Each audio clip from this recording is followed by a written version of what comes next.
Hello and welcome to Newscentre. I'm Archana Solanki. A new dawn in Syria. Thousands are celebrating the fall of Bashar Al-Assad and the end of dynastic rule in Syria, which lasted over 50 years.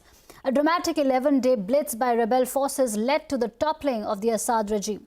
Rebels led by Abu Muhammad al-Julani have taken control of capital Damascus. Assad and his family have fled to Russia, where he is likely to be provided asylum. This is a setback for Russia and Iran, which have been supporting the Assad regime. Syrians were seen celebrating on the streets, but a power vacuum in the country threatens stability in the region. Israel has moved to occupy a buffer zone inside Syria, terming it a defensive move. India's External Affairs Ministry has called for a peaceful and inclusive political process led by the Syrian people. And to take this conversation forward, we are now joined by former diplomat Ashok Sajjanhar and Dr. Wael Awad, senior journalist and political analyst on the broadcast. Thank you so much, gentlemen, for making time and speaking to us. I would like to start with Dr. Awad first. For the benefit of our viewers, could you tell us what does Assad's fall mean for Syria and for the world? Well, I think it has been on for more than 60 years for the Ba'ath Party, from the father to the son. And 2000, when he took over after the death of his father, we were hoping that being a young doctor, he would have bring to Syria more aspiration and meet the aspiration of the people. And people had high hope on him. But, you know, we are living in a very volatile region, and the government have its own policy to follow. And we had the invasion of Iraq, followed by the ISIS and the Al-Qaeda revival in Syria. And then we had the 2011, the Arab Spring, which had already made it very difficult for the many governments. They have fallen apart, and the Syrian people went to the street for a peaceful demonstration, hoping that the government will have a political reform or change the president.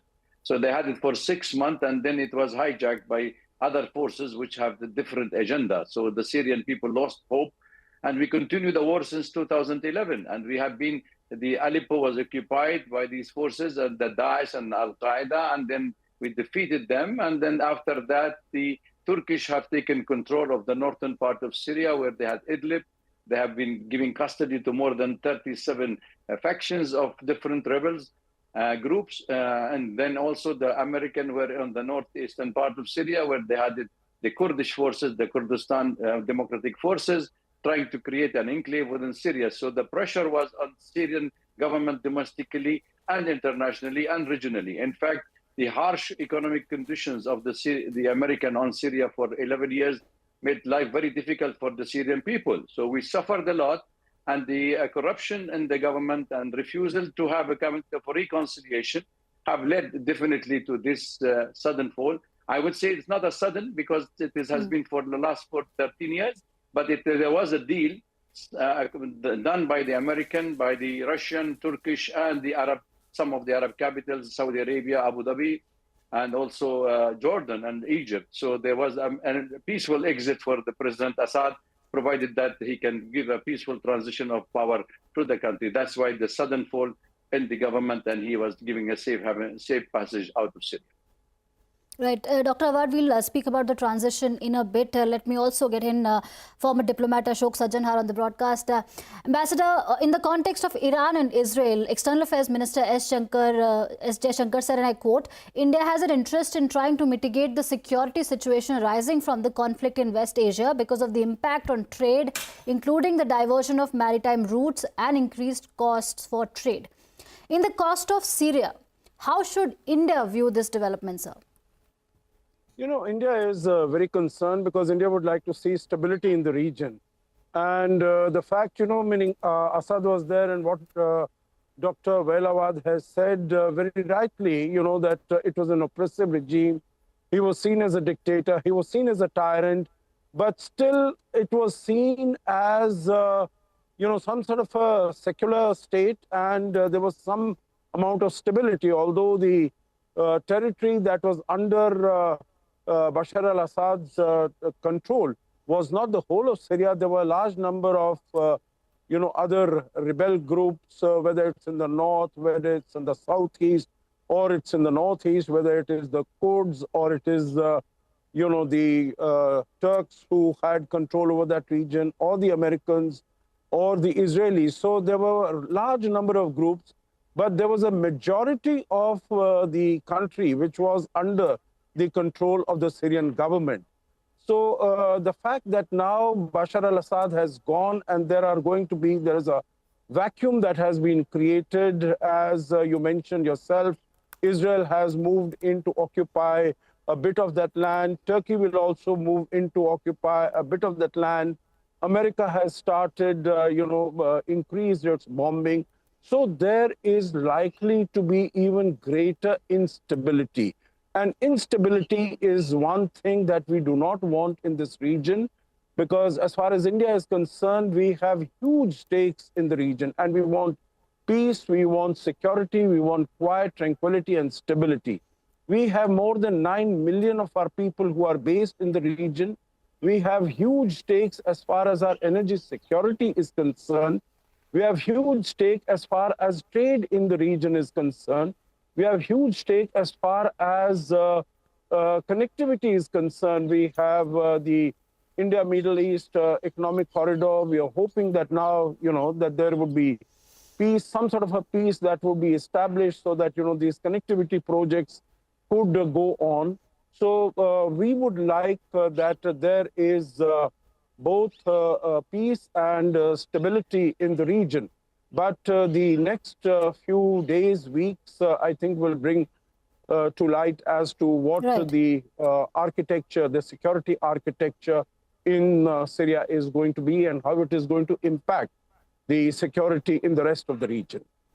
Right. Dr. Awad, the concluding statements there, is it a new dawn for Syria, or is the country staring at an uncertain future? Because many are saying that it's a double-edged sword, because with Assad gone, the country is now staring at a leadership which has had links with the Al-Qaeda.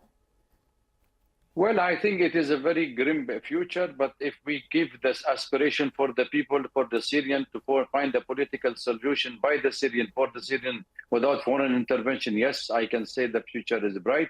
But having said that, I would still be seeing the reality on the ground does not give the otherwise, because Israel continue bombarding more than 100 sorties yesterday in different parts of Syria. They occupy, they're expanding, because in those areas next to the occupied Syrian Golan, they're having a Syrian oil, and they know that they are already lost for that. So I think Turkey have interest in dividing Syria. Israel is equally having the same thing, and the American wanted to create a Kurdish state. So I think the future of Syria's sovereignty is at stake. And if the international community wanted to fight terrorism, they should join hands and make sure that the Syrian people make their own decision for the Syrian people only.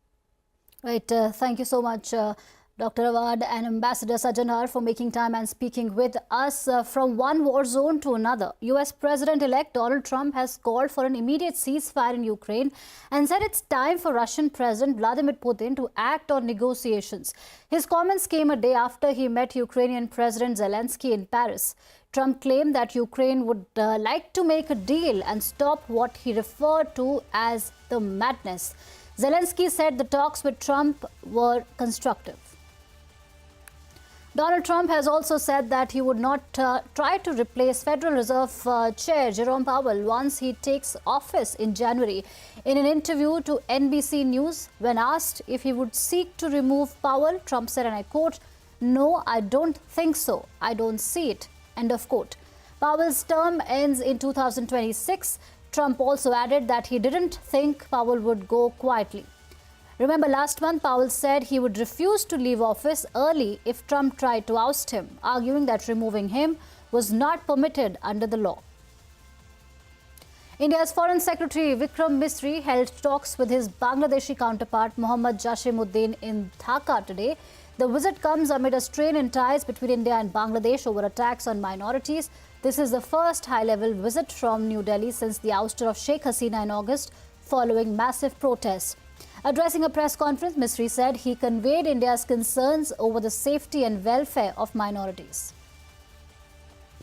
South Korean authorities have banned President Yoon Suk Yeol from leaving the country after his failed attempt at imposing martial law last week. Thousands of protesters have taken to the streets since his botched attempt and demanded his resignation. Yoon apologized for the order but hasn't resigned yet. He narrowly survived an impeachment motion after agreeing to shorten his term. Yoon is now a subject of criminal investigation. All right, we're now slipping into a short break, but don't go anywhere. Air India has accelerated its expansion drive and has ordered nearly 500 new aircraft from Airbus and Boeing. More details on the other side.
Welcome back. Air India is stepping up the expansion drive after placing an order for 470 aircraft from Airbus and Boeing.